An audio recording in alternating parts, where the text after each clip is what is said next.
Ya, kembali bergabung bersama kami di Dialog Jurnal Pagi, masih bersama dengan Kang Asep di studio dan sekarang kita sudah terhubung dengan Bapak Johan Budi dari sambungan telepon. Selamat pagi Pak Johan Budi.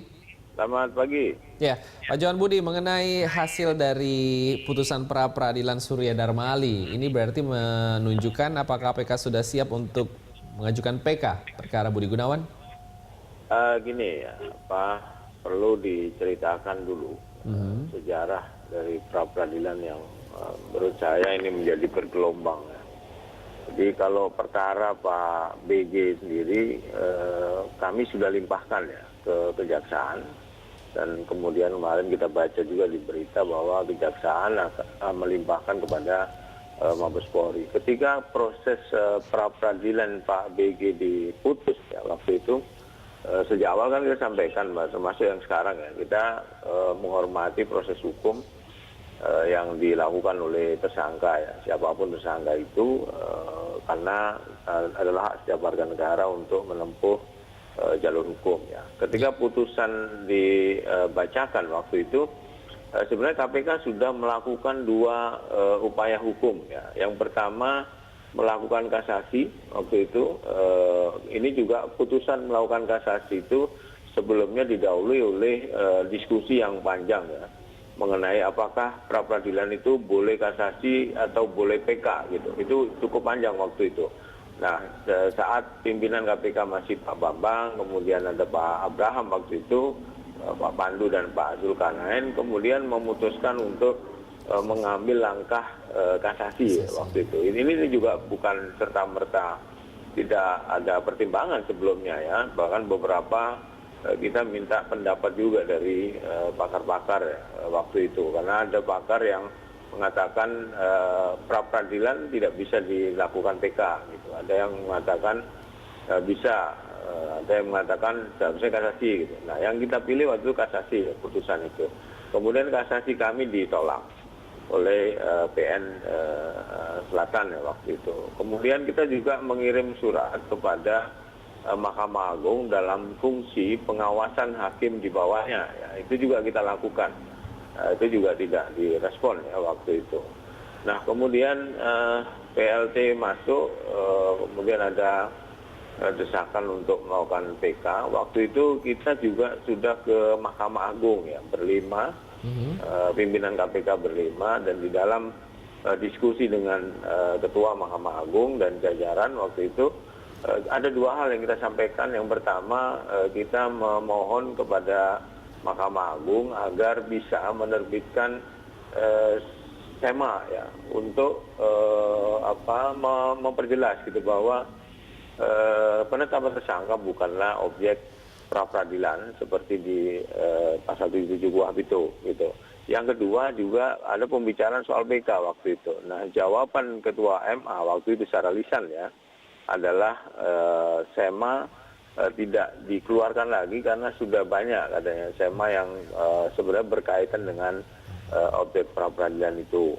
Yang kedua soal PK itu ditolak ya waktu itu dia. Jadi dalam diskusi itu Ketua Mahkamah Agung juga menyampaikan bahwa tidak ada putusan pra peradilan itu kemudian bisa dilakukan PK. Ini secara lisan ya waktu itu pertemuan.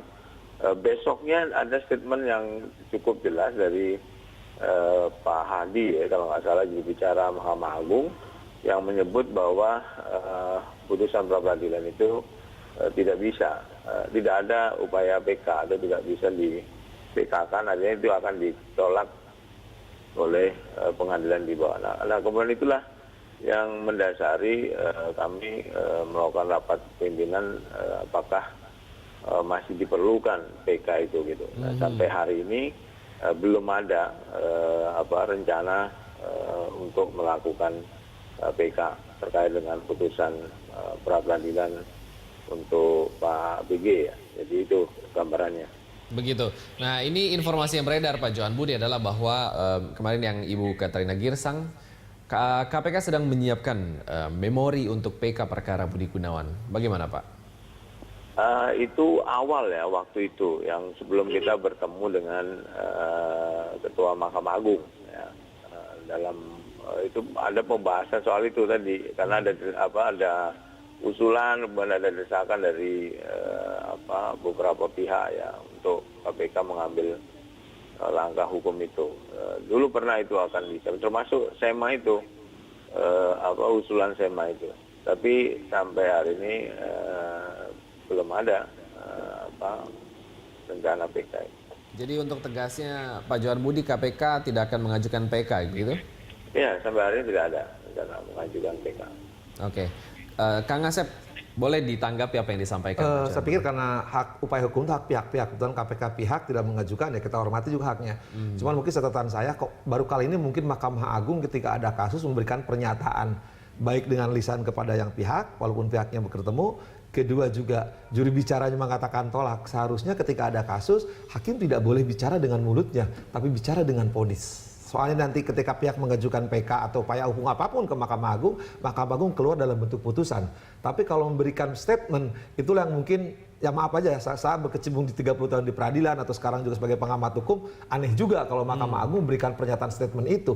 Harusnya terhadap kasus bukan dengan statement, dengan putusan. Ketika itu putusan ada, apalagi putusan katakanlah KPK atau pihak manapun belum mengajukan upaya hukum, kok sudah berikan pernyataan ya.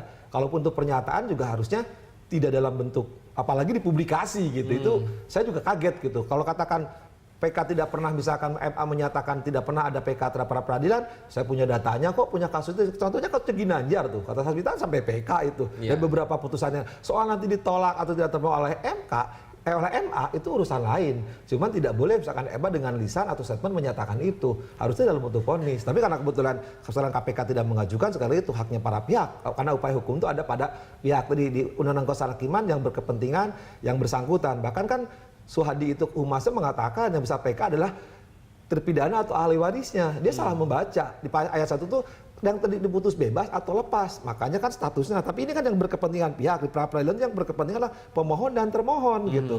Jadi bagi saya ya itu hak MA juga lah untuk beri pernyataan itu. Bagaimana gitu. hak MA dan juga hak dari KPK ya.